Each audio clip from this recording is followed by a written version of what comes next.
afternoon. My colleagues and I remain squarely focused on achieving our dual mandate goals of maximum employment and stable prices for the benefit of the American people. The economy is strong overall and has made significant progress toward our goals over the past 2 years. Labor market conditions are solid, and inflation has moved closer to our 2% longer run goal, though it remains somewhat elevated. In support of our goals, today the Federal Open Market Committee decided to leave our policy interest rate unchanged. We also made the technical decision to slow the pace of decline in the size of our balance sheet. I'll have more to say about these decisions after briefly reviewing economic developments. Economic activity continued to expand at a solid pace in the fourth quarter of last year, with GDP rising at 2.3%. Recent indications, however, point to a moderation in consumer spending following the rapid growth seen over the second half of 2024. Surveys of households and businesses point to heightened uncertainty about the economic outlook. It remains to be seen how these developments might affect future spending and investment. In our summary of economic projections, the median participant projects GDP to rise 1.7% this year, somewhat lower than projected in December, and to rise a bit below 2% over the next 2 years. In the labor market, conditions remain solid. Payroll job gains averaged 200,000 per month over the past 3 months. The unemployment rate at 4.1% remains low and is held in a narrow range for the past year. The jobs to workers gap has held steady for several months. Wages are growing faster than inflation and at a more sustainable pace than earlier in the pandemic recovery. Overall, a wide set of indicators suggests that conditions in the labor market are broadly in balance. The labor market is not a source of significant inflationary pressures. The median projection for the unemployment rate in the SEP is 4.4% at the end of this year and 4.3% over the next 2 years. Inflation has eased significantly over the past 2 years, but remains somewhat elevated relative to our 2% longer run goal. Estimates based on the Consumer Price Index and other data indicate that total PCE prices rose 2.5% over the 12 months ending in February, and that excluding the volatile food and energy categories, core PCE prices rose 2.8%. Some near-term measures of inflation expectations have recently moved up. We see this in both market and survey-based measures, and survey respondents, both consumers and businesses, are mentioning tariffs as a driving factor. Beyond the next year or so, however, most measures of longer-term expectations remain consistent with our 2% inflation goal. The median projection in the SEP for total PCE inflation is 2.7% this year and 2.2% next year, a little higher than projected in December. In 2027, the median projection is at our 2% objective. Our monetary policy actions are guided by our dual mandate to promote maximum employment and stable prices for the American people. At today's meeting, the committee decided to maintain the target range for the federal funds rate at 4.25% to 4.5%. Looking ahead, the new administration is in the process of implementing significant policy changes in 4 distinct areas: trade, immigration, fiscal policy, and regulation. It is the net effect of these policy changes that will matter for the economy and for the path of monetary policy. While there have been recent developments in some of these areas, especially trade policy, uncertainty around the changes and their effects on the economic outlook is high. As we parse the incoming information, we're focused on separating the signal from the noise as the outlook evolves. As we say in our statement, in considering the extent and timing of additional adjustments to the target range for the federal funds rate, the committee will assess incoming data, the evolving outlook, and the balance of risks. We do not need to be in a hurry to adjust our policy stance, and we are well positioned to wait for greater clarity. In our SEP, FOMC participants wrote down their individual assessments of an appropriate path for the federal funds rate based on what each participant judges to be the most likely scenario going forward. An admittedly challenging exercise at this time in light of considerable uncertainty. The median participant projects that the appropriate level of the federal funds rate will be 3.9% at the end of this year and 3.4% at the end of next year. unchanged from December. While these individual forecasts are always subject to uncertainty, as I noted, uncertainty today is unusually elevated. And of course, these projections are not a committee plan or a decision. Policy is not on a preset course. As the economy evolves, we will adjust our policy stance in a manner that best promotes our maximum employment and price stability goals. If the economy remains strong and inflation does not continue to move sustainably toward 2%, we can maintain policy restraint for longer. If the labor market were to weaken unexpectedly or inflation were to fall more quickly than anticipated, we can ease policy accordingly.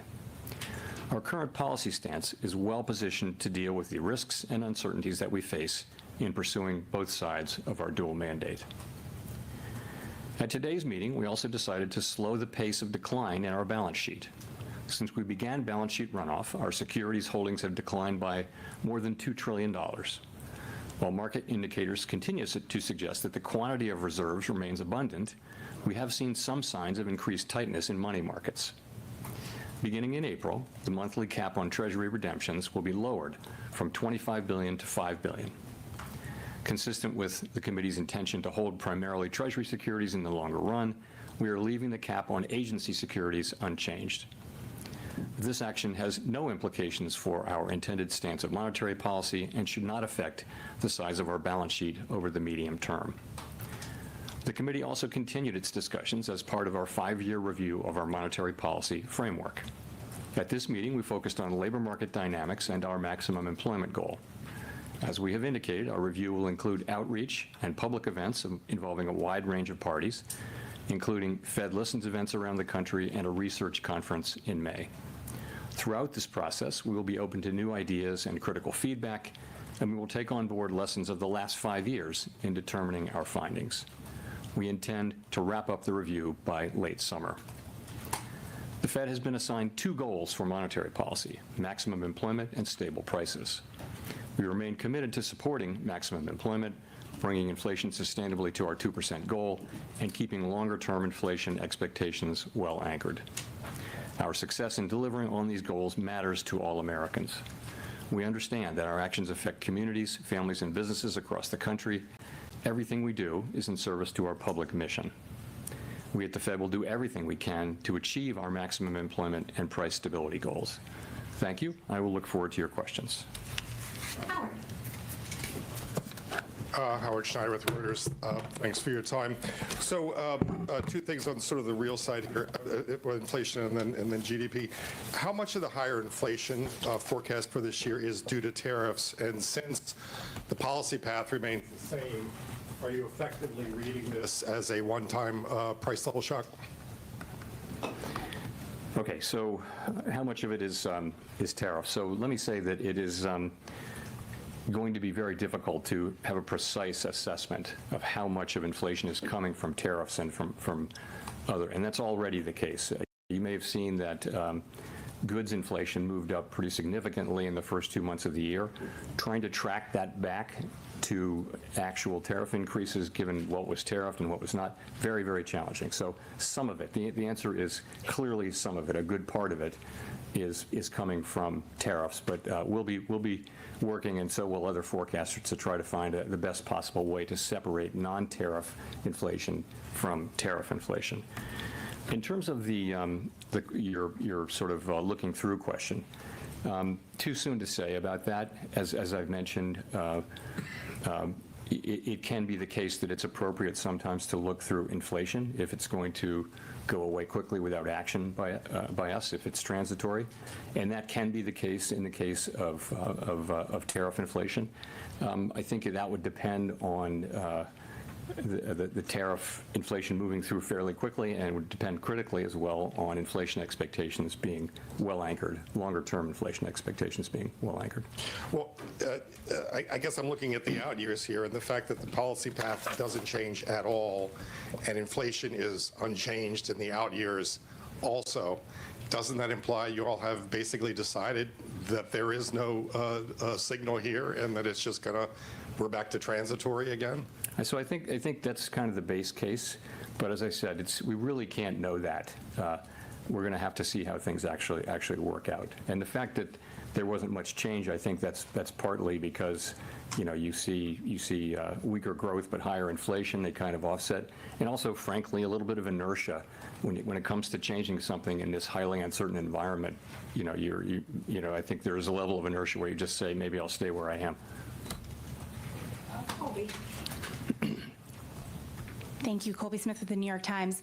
You just described inflation expectations as well anchored, but has your confidence in that assessment changed at all, given the increase in certain measures and the high degree of uncertainty expressed by businesses, households, and forecasters? So on inflation expectations, of course, we do monitor inflation expectations very, very carefully, basically every source we can find, and short-term, long-term, households, businesses, forecasters, market-based. And I think the picture broadly is this. You do see increases widely in short-term inflation expectations, and people who fill out surveys and answer questionnaires are pointing to tariffs about that.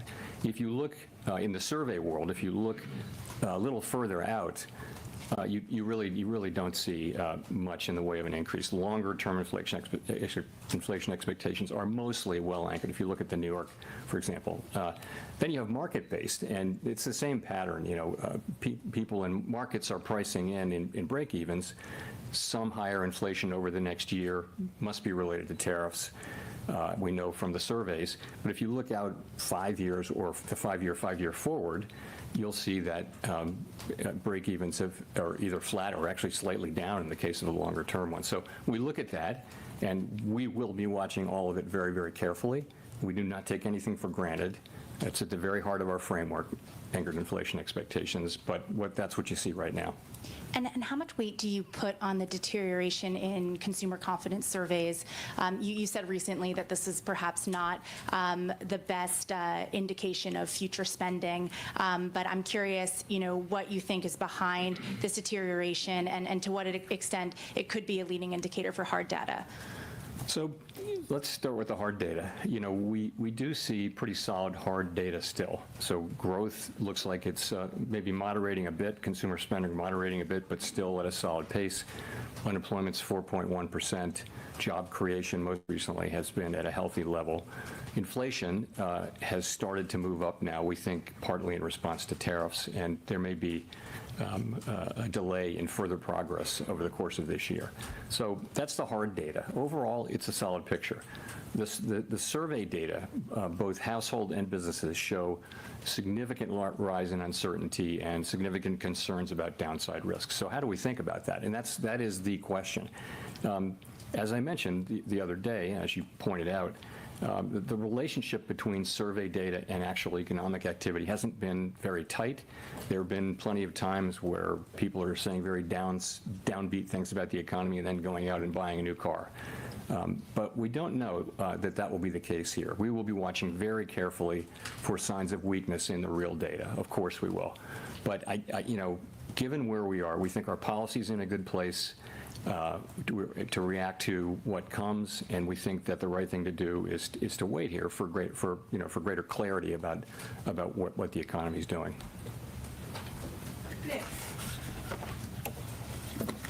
Nick Timmeros, The Wall Street Journal. Chair Powell, Chair Greenspan once defined price stability as an environment in which inflation is so low and stable over time that it doesn't materially enter into the decisions of households and firms. Can you say that today, that we have that price stability, that households and businesses are ignoring price growth? When you see buy in advance psychology, big changes in inventories, and surveys that show consumers, at least in the short run, expect higher inflation. So I do like that definition a lot. In fact, I used it at the recent conference where I spoke. So I think a world where people can make their daily economic decisions in businesses and they're not having to think about the possibility of significantly high inflation. We know inflation will bounce around. That is price stability. I think we were getting closer and closer to that. I wouldn't say we were at that. Inflation was running around 2.5% for some time. I do think with the arrival of the tariff inflation, further progress may be delayed. The SEP doesn't really show further downward progress on inflation this year, and that's really due to the tariffs coming in. So delayed, but if you look at our forecasts, we do see ourselves getting back into the low twos in 26 and then down to 2 by 27, of course, highly uncertain. So I see progress having been made toward that, and then progress in the future. I think that progress is probably delayed for the time being. If that's the case, why are there cuts in the SEP for 2025? So again, people wrote down 2 cuts the last time, and they look at the, they wrote down, meaningful decline in growth from 2.1 to 1.7 in 2025, a tick up in the unemployment rate, so not much there, but core inflation up by 0.3. And so those kind of balance each other out. So people, not everybody, but on balance, people wrote down similar numbers. The changes aren't that big.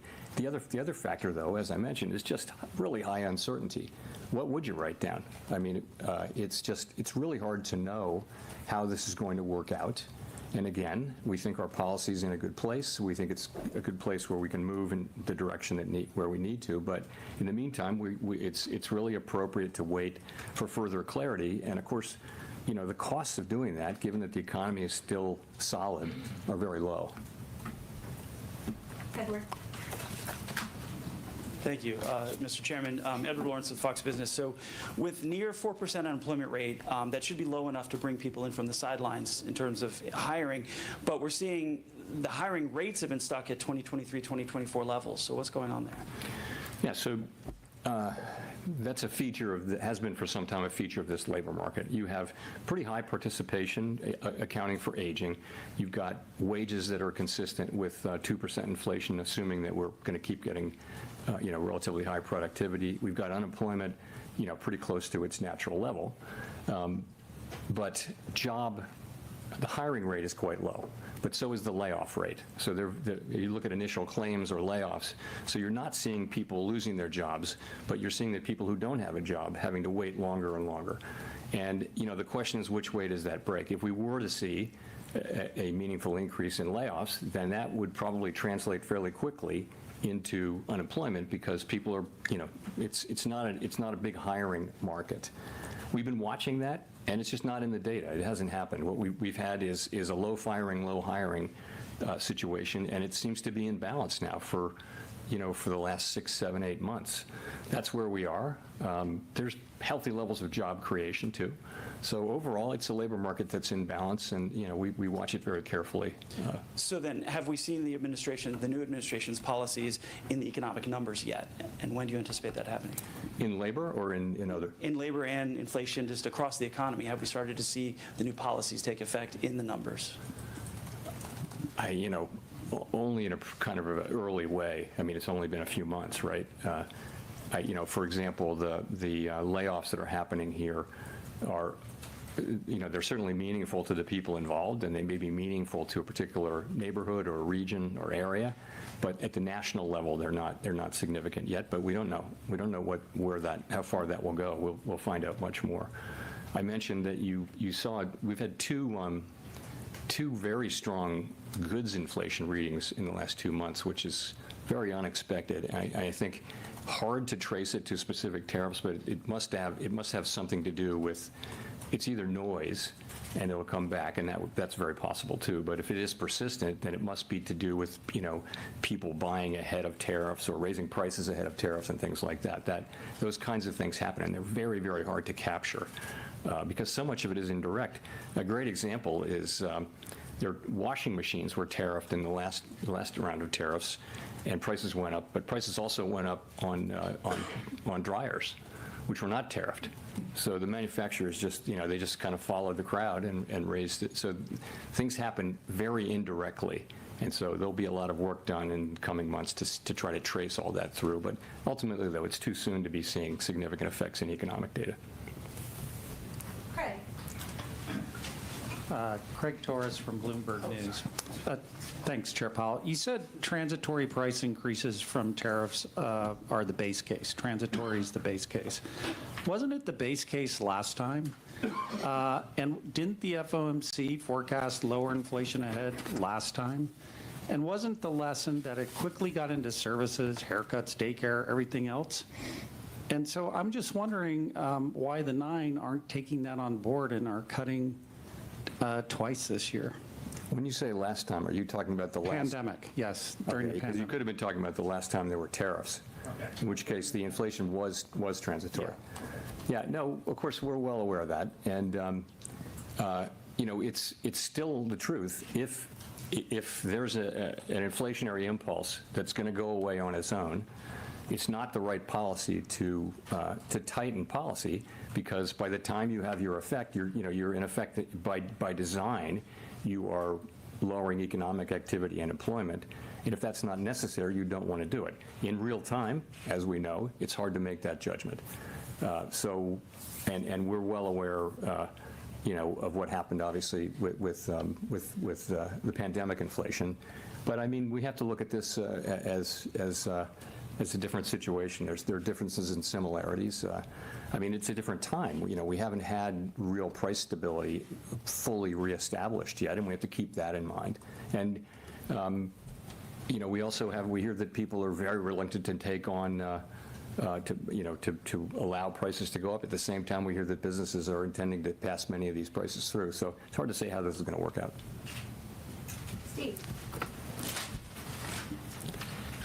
Steve Leisman, CNBC. Thanks for taking my question, Mr. Chairman. The Bank of Canada, in its last policy statement, said monetary policy cannot offset the impacts of a trade war. What it can and must do is ensure that higher prices do not lead to ongoing inflation. I wonder if that kind of reflects your own sense of prioritization faced with higher prices and weaker growth, that the idea is you have to take care of inflation. You know, so we have two goals, right? We have maximum employment and price stability, and we have to balance those. And, you know, there can be situations in which they're in tension, right? And we actually have a provision in our consensus statement that says what we should do in that case. That's a very challenging, you know, situation for any central bank, and certainly for us. And so what we say that we'll do is we'll look how far each of those two goals is, each of those two measures is from its goal. And then we'll ask how long we think it might take to get back to the goal for each of them, and we'll make a judgment, because our tools work in one direction. We're either tightening or loosening. So it's a very challenging situation. Let me say, we don't have that situation right now. That's not where the economy is at all. It's also not where the forecast is. I don't know any mainstream forecast that really shows significant problems like that. Well, just to follow up, yesterday, the UCLA Anderson forecast said there's a high probability of a recession. Where do you stand on whether or not the slowdown you're seeing creates a higher probability or concern that you may have on recession? Thank you. You know, there's always an unconditional possibility of a recession. It might be broadly in the range of 1 in 4 at any time. If you look back through the years, there could be within 12 months a 1 in 4 chance of a recession. So the question is whether this current situation, those possibilities are elevated. I will say this: we don't make such a forecast. If you look at outside forecasts, forecasters have generally raised, a number of them have raised their possibility of a recession somewhat, but still at relatively moderate levels, you know, still in the region of the traditional, because they were extremely low. If you go back 2 months, people were saying that the likelihood of a recession was extremely low. So has moved up, but it's not high. Chris. Hi, thank you. Chris Rugaber at Associated Press. As you know, I guess last night, President Trump fired 2 members of the Federal Trade Commission, an independent agency, and this could cause the kind of legal fight about the administration's power to fire independent people. If those firings stand, is that a threat to the Fed's independence? Could he do the same thing to the Fed board? So I think I did answer that question in this very room some time ago, and I have no desire to change that answer, and have nothing new for you on that today. Well, maybe I'll have another mulligan. As you know, I wanted to go back to the consumer sentiment, particularly the inflation expectations in the University of Michigan survey. In the summer of 2022, you cited the rise in the long-term inflation expectations in that index as the reason that you went big with a 3/4 point hike. So I know you've talked about all the different measures now, but you seem to not be placing the same weight on that. And so I'm just wondering, are you dismissing that, what we saw last week from the University of Michigan, or does that carry the same weight as it did in the past? So I mentioned it back then, but in no way did I place a huge weight on it. I think that was a ex post story, but it wasn't the case. That was a preliminary reading, and so is this. And it's also, this is that Michigan, the one you're referring to, the longer term thing. We look at it, we don't dismiss data that we don't like, we force ourselves to look at it, but it is an outlier compared to market-based and compared to other survey-based assessments of longer run inflation expectations. So we got to keep that in mind. And I would just say we look at all of them, and that one's kind of an outlier, but nonetheless we take notice of it. Thank you. Michael McKee from Bloomberg Radio and Television. There's a worry on Wall Street that when you say you want to study the net effect of the fiscal policies we may see on the economy, that you would end up waiting too long and be behind the curve in responding to any downturn. How can you reassure people that you can spot a problem early enough unless you decide to be preemptive? Yeah, look, we're aware of we're well aware of how things are going to evolve and the timeframes and all that. And we will use our tools to foster achievement of our goals to the best we can. And of course, we're going to try to be timely with that. For right now, the hard data are pretty solid. We are obviously aware of the soft sentiment data and high uncertainty, and we're watching that carefully, and we think it's a good time for us to wait for further clarity before we consider adjusting our policy stance. Do you think it's going to be hard to get clarity in a government by tweet? I mean, do you have a feeling that at some point you actually will have a forecast you can trust? Yes, I think we will. It's hard to say when that will be. These decisions are going to be made, and they're going to be implemented, and then we'll know. At that point, we'll know what the decisions are, and we'll have to make assessments then about the implications for the economy. Those things will happen. A lot of them will happen over the course of, in coming months, certainly over the course of this year, and we'll be adapting as we go. Rachel. Hi, Chair Powell. Rachel Siegel from the Washington Post. Thank you for taking our questions. At the beginning, you were talking about separating the signal from the noise and tariff inflation from non-tariff inflation. Can you walk us through what that looked like over the last couple of months, if there were specifics from the January meeting to now that helped you make those distinctions? So when we say separating the signal from the noise, that's just a way of saying that things are highly uncertain and that you're reading about developments. The news is full of developments of tariffs being put on and taken off and things like that. Some of that is noise in the sense that it's not really telling you anything. You're trying to extract a signal from that, and the signal is what's going to be the effect on economic activity, on inflation, on employment, and all those things. So that's really when we say signal and noise. Sorry, the second thing was? Or similarly for tariff inflation, non-tariff inflation, ways that you're making the distinction. That's sort of a special case of that. The idea being, and I do think that the first 2 months of this year are a great example. You've got high readings for goods inflation after a string of readings that average close to zero, and you have to ask, it's coming during tariffs, but you can't. It's very hard to actually scientifically go back and match up those increases and say, yes, I can prove that that's from tariffs, but it kind of has to be to some extent. Plus noise. There can be idiosyncratic readings in various categories which will shortly reverse, and that happens too, and that could be a big piece of it. I think we'll know. In a couple of months, we'll know whether those were, where that really was from. But that's another case where I think it's going to be very, very challenging to unpack the inflation that we see over the course of this year and be able to say with confidence how much of that came from inflation and how much of it, from tariffs and how much of it didn't. But that's what we'll be doing. We'll be doing that, and so will everybody else, and we'll all be trying very hard to make that assessment. And I'm sure we will make a lot of progress on that, and we already have. But it's going to be a challenge. Do you have a sense yet as to what, in your mind, would make something cross from noise to a signal, what that threshold would look like?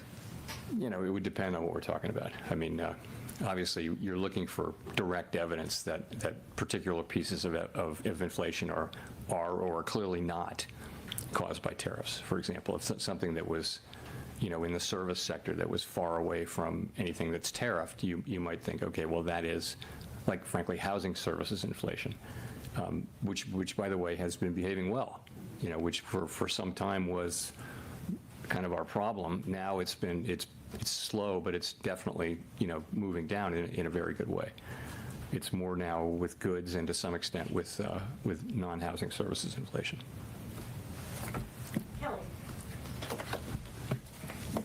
Thanks for taking our questions, Chair Powell. Kelly O'Grady, CBS News. So consumer sentiment has dipped dramatically, but you say the economy and the hard data is still solid. What is your message to consumers that clearly disagree and don't feel that strength? Because the hard data they're looking at is their grocery bill. Okay, so a couple things. The grocery bill is about past inflation, really. There was inflation in 21, 2, and 3, and prices went up. The current level, it's not the change in prices. It's they're unhappy, and they're not wrong to be unhappy that prices went up quite a bit, and they're paying a lot for those things. So I think that is the fundamental fact, and has been for a long time, a couple of years, why people are unhappy with the economy. It's not that the economy is not growing. It's not that inflation is really high. It's not that unemployment is high. It's none of those things. We have, 4.1% unemployment. We've got 2% growth, and it's a pretty good economy. But people are unhappy because of the price level, and we completely understand and accept that. And just to follow up, why are you still projecting 2 rate cuts this year if your own projections show inflation higher for longer? Does that mean you see a slowdown in economic growth as a real threat? So I think remember we came into this with, at the December meeting, the median was 2 cuts, the median was. And so you come in and you see, broadly speaking, weaker growth but higher inflation. And they kind of balance each other out. So you think, and unemployment is there's really only a 1/10 change.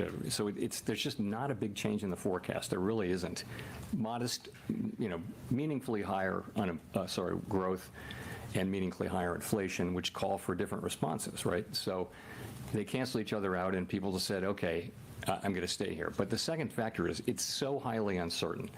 Is just, we're sitting here thinking, and we obviously are in touch with businesses and households all over the country. We have an extraordinary network of contacts that come in through the reserve banks and put in the beige book, and also through contacts at the board. And we get all that, and we do understand that sentiment has fallen off pretty sharply, but economic activity has not yet. And so we're watching carefully. So I would tell people that the economy seems to be healthy. We understand that sentiment is quite negative at this time, and that probably has to do with turmoil at the beginning of an administration that's making big changes in areas of policy, and that's probably part of it. I do think the underlying unhappiness people have about the economy, though, is more about the price level. Victoria. Hi, Victoria Guido with Politico. I wanted to ask, first of all, if you could clarify, you were talking about how tariffs were a good part of the uptick in the inflation forecast, and I was just wondering what that specifically refers to. Is that the tariffs that have already been put in place? Is that anticipating some of the tariffs that might be coming on April 2nd? And then also, if you wouldn't mind, talking a little more about the balance sheet decision and what drove that. Did that have anything to do with expectations of how the debt ceiling, raising the debt ceiling, might affect the reserve supply? Yeah, so in the SEP, you'll see that there's not further progress on core inflation this year. We're kind of flatlining, going sideways. We don't ask people to write down how much of this is from tariffs and how much of it is not, but some of it is from tariffs. We know that tariffs are coming in. We know that they're probably already, all forecasters have tariff inflation affecting core PCE inflation, core CPI inflation this year, without exception. I'm not aware of an exception. So it's in there. I can't tell you how much of that it is. In terms of the balance sheet, so yeah, I think, I guess the way I'd say it is, it was the flows in and out of the TGA that got us thinking about it. But as we thought about it, we really came to the view that this was a good time to make the move that we made. And broadly committee that came around to the view that we would do the same thing we'd already done, which is I guess in June, was it June, whenever it was, we lowered the pace of QT, and we're just going to do that again. We're going to cut it roughly in half. And the sense of that is, if you're cutting the pace of QT roughly in half, then the runway is probably doubled. Okay, so it's going to be slower for longer. And people really like that. People thought that's a good idea. You know, it's like a plane. You can think of it like a plane coming in for a landing. As we get closer, and we by the way, we still think that reserves are abundant, although you begin to see some of the things we look at begin to react a little bit, but we still think that they're abundant. And of course, now the TGA is emptying out, so reserves are higher now, so you can't really see the underlying signal. So we came around to the view, and it had a lot of appeal, and so we did it. It has no implications at all for monetary policy. It has no implications at all for the ultimate size of the balance sheet. It isn't sending a signal in any hidden way that you can try to tease out. It's just not there. We're basically, it's very consistent with our plans and our practices that we've published and that we've followed since we began this, what is a very successful rundown of the balance sheet. Again, the second time that we've slowed the pace, and we've said that we would stop when we were somewhat above the level we judge as ample. And clearly we're not at that level yet, but we're going to be approaching it more slowly. It's a common sense kind of a thing, and it had pretty broad appeal, I will say.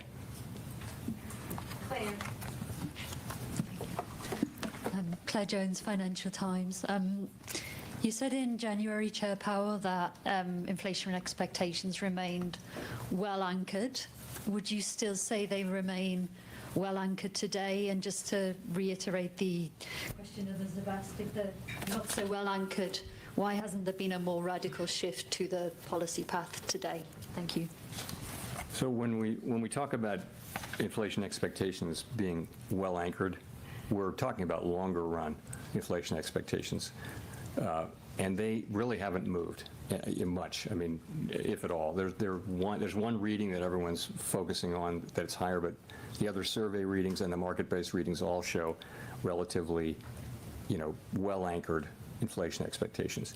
You would expect that expectations of inflation over the course of a year would move around because conditions change, and in this case, we have tariffs coming in. We don't know how big, what's speed. There's so many things we don't know, but we kind of know there are going to be tariffs, and they tend to bring growth down. They tend to bring inflation up in the first instance. So I would say, I'm not dismissing what we're seeing in short-term inflation expectations. We, as I mentioned, follow that very carefully.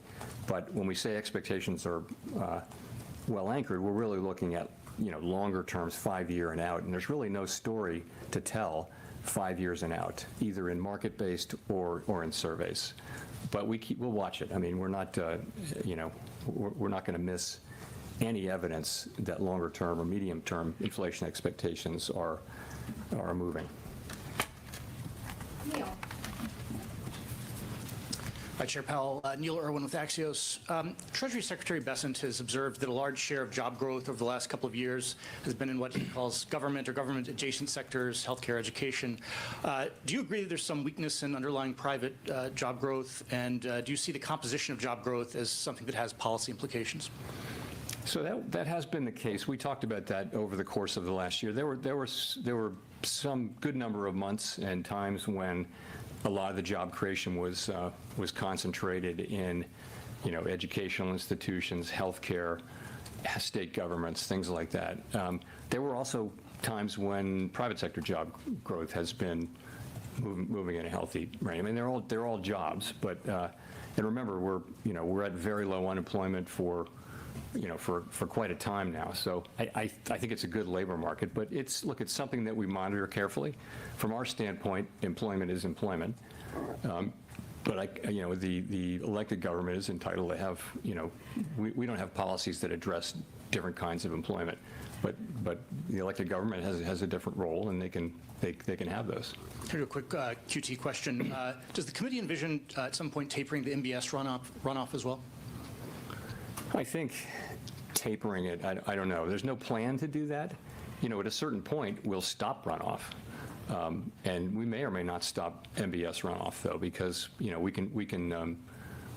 want to stop runoff in net at some point. We haven't made any decisions about that. But, we want the MBS to roll off our balance sheet. We really strongly desire that. So, but we haven't made any decisions about that. I think we'd look carefully at letting that keep going, but hold the overall size of the balance sheet in, constant at some point, a point that we're not out yet. Simon. Simon Rabinovich with The Economist. Thank you, Chair Powell. Several times today you've said that you feel you're well positioned to wait for greater clarity. At the same time, you could point to quite a few growth risks at the moment. We've seen a stock market that's gone quite wobbly, rapidly cooling housing sales, plunge in confidence surveys. Today, not only did the S&P mark down the growth outlook, 17 of 19 see risks to the downside. So my question is, how confident are you that you're well positioned, or is that one more thing that you're uncertain about? I'm confident that we're well positioned in the sense that we're well positioned to move in the direction we'll need to move. I don't know anyone who has a lot of confidence in their forecast. The point is we are at, we're at a place where we can cut, or we can hold what is clearly a restrictive stance of policy, and that's what I mean. I think that's well positioned. Forecasting right now, forecasting is always very, very hard, and in the current situation, I just think uncertainty is remarkably high. And sorry, standing here today, would you be surprised to pivot back towards rate cuts in May? I think we're not going to be in any hurry to move, and as I mentioned, I think we're well positioned to wait for further clarity, and not in any hurry. Matt. Matt Egan with CNN. Thank you, Chair Powell. The Fed statement released today removed a line that previously said the committee judges that the risks to achieving its employment and inflation goals are roughly in balance. Can you explain the decision to remove that line? Does it mean that you're now more concerned about inflation or about employment? Actually, it does not mean either of those things. Sometimes with language, it lives its useful life, and then we take it off, and that was the case here. There's really not meant to be any signal here. Over the past year, conveying the sense of the balance of risks was important, that they be in balance or close to being in balance. That was useful as we approached liftoff, if you remember, but we're past that. I'm sorry, no, beginning to cut.